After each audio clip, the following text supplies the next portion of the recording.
Hello everyone, how are you all? Hope you all are doing good and welcome back to my YouTube channel. So आज हम discuss करेंगे nomination task के बारे में, Abdu के बारे में। अब्दू कितना सही है, कितना गलत है, उसका गुस्सा होना कितना सही है, कितना गलत है, और उसका प्रियंका को लेके जो थॉट प्रोसेस है वो कितना सही है, और इस थॉट प्रोसेस के पीछे कौन कौन शामिल है, वो सारी चीज़ें आज मैं इस वीडियो में डिस्कस करूंगी। और साथ ही साथ आपको एक बात और बताना चाहती हूँ कि अभी तक अगर आपने मेरे चैनल को सब्सक्राइब ना किया तो प्लीज़ डू सब्सक्राइब, और वीडियो अच्छा लगे तो प्लीज़ लाइक करना ना भूले। तो चलो वीडियो स्टार्ट करते हैं। पहले बात करते हैं हम पनिशमेंट की, जो कि निमृत और सौंदर्या को दी गई थी, क्योंकि ज़्यादातर इंग्लिश बोलते थे घर में, और मतलब कि उनका मोस्टली ज़्यादा टॉक इंग्लिश में ही होता था। अगर आप लाइव फीड्स भी देखोगे तो आपको समझ में आ जाएगा कि क्यों इनको पनिश किया गया है।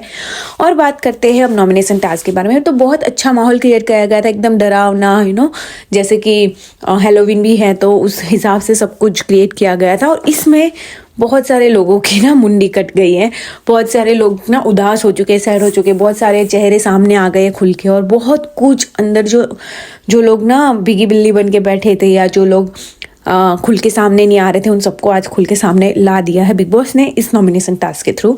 तो बात करते हैं पहले बात करते हैं कि टीना और निमृत जो है उनको चूज़ करना होता है सालिन और गौतम में से, जहाँ पे वो लोग गौतम को नॉमिनेट करके सालिन को सेव करते हैं। चलो ये भी ठीक है, क्योंकि पता ही था ऑब्वियसली, ये तो मैंने कल भी बोला था, कल के वीडियो में आप लोगों को, कि ये तो होना ही था।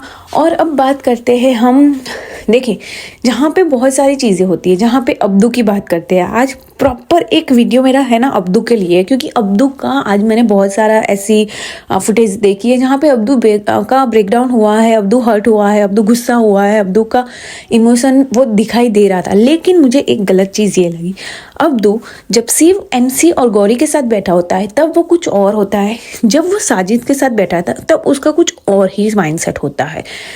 दो परसेप्टिव मिल सकते हैं यहाँ पे। एक ये कि आप जब शिव के साथ होते हो, स्टैन के साथ होते हो, या गौरी के साथ होते हो, तब आप किसी की ना किसी की बुराई के पीछे लगे रहते हो। लाइक कि ऑब्वियसली मेन पॉइंट में सो कॉल हम प्रियंका का ही नाम लेंगे कि वो प्रियंका के पीछे ही पड़ा है, जस्ट बिकॉज ऑफ, क्योंकि प्रियंका का पंगा होता है शिव के साथ, एमसी के साथ, गौरी के साथ, क्योंकि प्रियंका और अर्चना एक होके उन सब तीनों पे भारी पड़ गई थी। एक लास्ट एपिसोड की बात है ये। तभी से उसका माइंडसेट, मतलब कि अब्दू का जो माइंडसेट है वो इस तरह से हो गया कि प्रियंका अच्छी नहीं है, प्रियंका बुरी है, वो एवरी टाइम फाइटिंग करती है, ये करती है, वो करती है, सारी चीज़ें। प्लस वो अंकित पे अपना, कहते हैं ना कि हक जमाती है, वो भी उसने क्लियर किया इस पे। तो बहुत सारी चीज़ें जहाँ पे अब्दू का रियल वो एक पर्सनालिटी अभी वो अपनी शो कर रहा है, just because of this task के बारे में। बाकी जो कोई भी नॉमिनेट हुआ है, जैसे कि अर्चना ने गौरी को सीधा नॉमिनेट कर दिया है, चलो वो तो मुझे अच्छा लगा, क्योंकि उसका अपना फेयर गेम है और वो अर्चना सही सही खेलेगी। बात करते हैं कि जो गौतम है, वो भी पता ही था कि सालिन और गौतम आए थे तो गौतम का होना ज़रूरी था। यहाँ पे बहुत सारी चीज़ें जहाँ पे हम कुछ नहीं बोल सकते ज़्यादातर। फिर बात करेंगे हम अपने क्या बोलते हैं, ये नाम इसका भूल जाती हूँ हर बार, निमृत।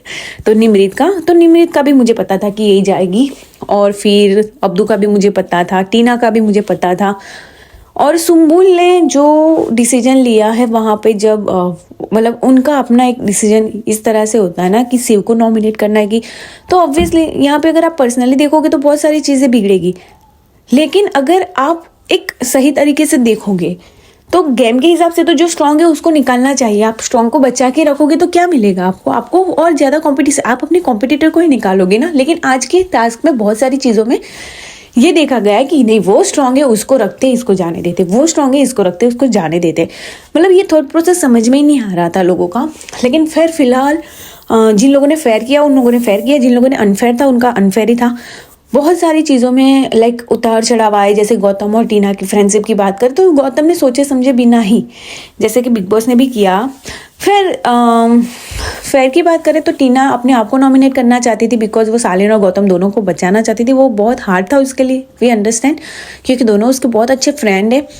और साथ में उनके थे निमृत, और निमृत पहले सेल्फ का देखेगी ऑब्वियसली। मैंने पहले भी बोला कि वो अपने सेल्फ से ही ज़्यादा यहाँ पे आई है, तो वो वही देखेगी। और अगर ये गेम में आप आए हो तो पहले आप अपना बचाव करो, बाद में दूसरों का करो, सिंपल सी बात है ना। जब बिग बॉस ने भी टीना को समझा दिया माइंडली, टीना को बात समझ में आ भी गई होगी।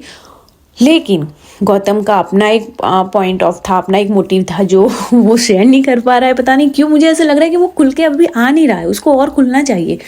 जिस तरह से उसको खुलने की ज़रूरत है उस तरह से अभी वो खुल ही नहीं रहा है। उसी वजह से उसको बहुत ज़्यादा डिफेम किया जा रहा है, उसको बहुत ज़्यादा थोड़ा सा वो डिमोटिव भी हो रहा है, ऐसा नज़र आ रहा है। चलो अब बात करते हैं, हम फिर से आ जाते हैं अब्दू की टॉपिक पे। अब्दू का क्या है ना, आप लोगों को मैं एक क्लियर बात बताऊँ, सिर्फ एमसी और गौरी के साथ रहते उसने प्रियंका के बारे में बहुत बुराई सुनी है, बहुत कुछ ऐसे सुना है जैसा, और उसने वो फेस किया है। क्योंकि अगर दो पर्सन हैं फाइट कर रहे हैं तो एक के पास अपनी टीम होगी, दूसरे के पास अपनी टीम होगी, राइट। अब अब्दू जिस टीम में ज़्यादा बैठता है उसको उसका पता होता है कि ये चीज़ किस बारे में टॉप कर रहे हैं, क्या इनकी बात है, इनका पॉइंट किस तरह जा रहा है, ये प्रियंका को क्यों इस तरह बोल रहे, तो उसका माइंडसेट उनके साथ रह कैसा हुआ है। तो यहाँ पे अगर अब्दू प्रियंका के बारे में कुछ गलत बोल रहा है तो जस्ट बिकॉज ऑफ वो जिनके साथ उठता बैठता है उनकी वजह से। दूसरी बात, मैंने एक चीज़ नोटिस की यहाँ पे, मैं पहले साजिद को गलत समझती थी, लेकिन जो साजिद सर है वो कहीं ना कहीं अब्दू को एक प्रॉपर राय देते नजर आए, बहुत ही अच्छी तरह उसको समझाते नजर आए, और बहुत सारी चीज़ों में वो उसको एक प्रॉपर डिसीजन के लिए उसको बोल रहे थे कि तुम और स्ट्रांग हो जाओ, ये तो गेम है, ऐसा और आगे आता रहेगा। इसकी वजह से तुम्हें खुद को, अपने आप को बदलने की या खुद को गुस्सा करके दूसरों के सामने बुरा बनने की ज़रूरत नहीं है। तुम एक लविंग पर्सन हो एंड यही जनता पसंद करती है, राइट। और ये सही बात है क्योंकि वो जैसा है हम उसे उसी तरह पसंद करते हैं। लेकिन अब आप जिसकी संगत में जाओगे उसकी रंगत लगेगी। और यहाँ पे बस अब्दू के साथ वही हो रहा है। तो मैंने बहुत सारे ऐसी पोस्ट देखी है जहाँ पे अब्दू को बहुत गलत बोला जा रहा है। प्रियंका अंकित के जो फैंस है वो बोल रहे हैं कि ऐसा है अब्दू, ये है डबल फेसिस, ये सारी चीज़ें। तो ऐसा नहीं है। वो बच्चा जब उसको समझ में आया ना कि क्या क्या क्या हो रहा है, तब वो अपने आप को मतलब उसको पॉइंट समझ में आया कि वो क्या है, क्या चल रहा है। लेकिन उसके माइंड सेट को समझने के लिए उसको समझाना पड़ता है, तब जाके उसको अंडरस्टैंड आता है हर चीज़ के बारे में, राइट। और जिस तरह से साजिद समझाते हैं वो परफेक्ट है।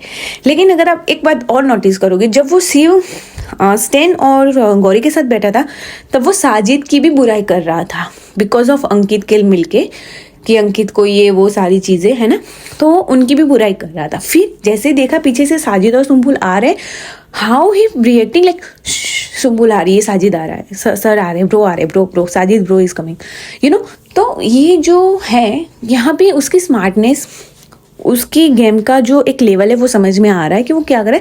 और जैसे ही साजिद आए सब उठ के चले गए। क्यों? क्योंकि सबको ही अंडरस्टैंड है, सबको ही पता है कि वो कहीं ना कहीं अभी अब्दू जो बोल रहा था वो उनके लिए सही था, लेकिन अब जब साजिद आके बैठे तो वो उनके लिए सही नहीं होगा, क्योंकि साजिद उसको एक फेयर गेम समझाएंगे।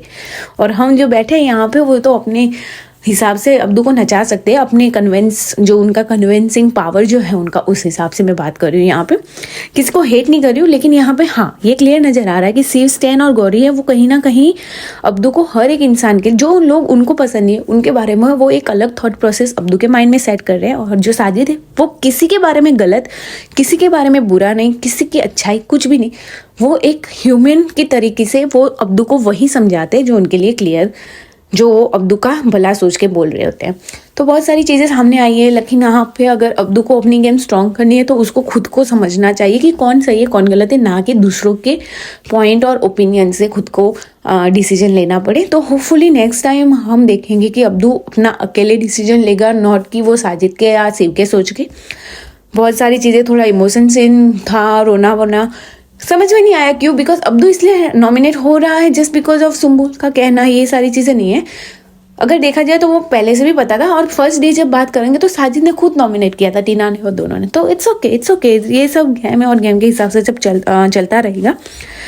तो बस that's all today, and hopefully आपको मेरा ये वीडियो अच्छा लगा। अगर अच्छा लगा तो प्लीज़ लाइक करना ना भूले, और मेरे चैनल को सब्सक्राइब करना तो बिल्कुल भी ना भूले। हम फिर मिलेंगे एक नए वीडियो के साथ, तब तक के लिए बाय।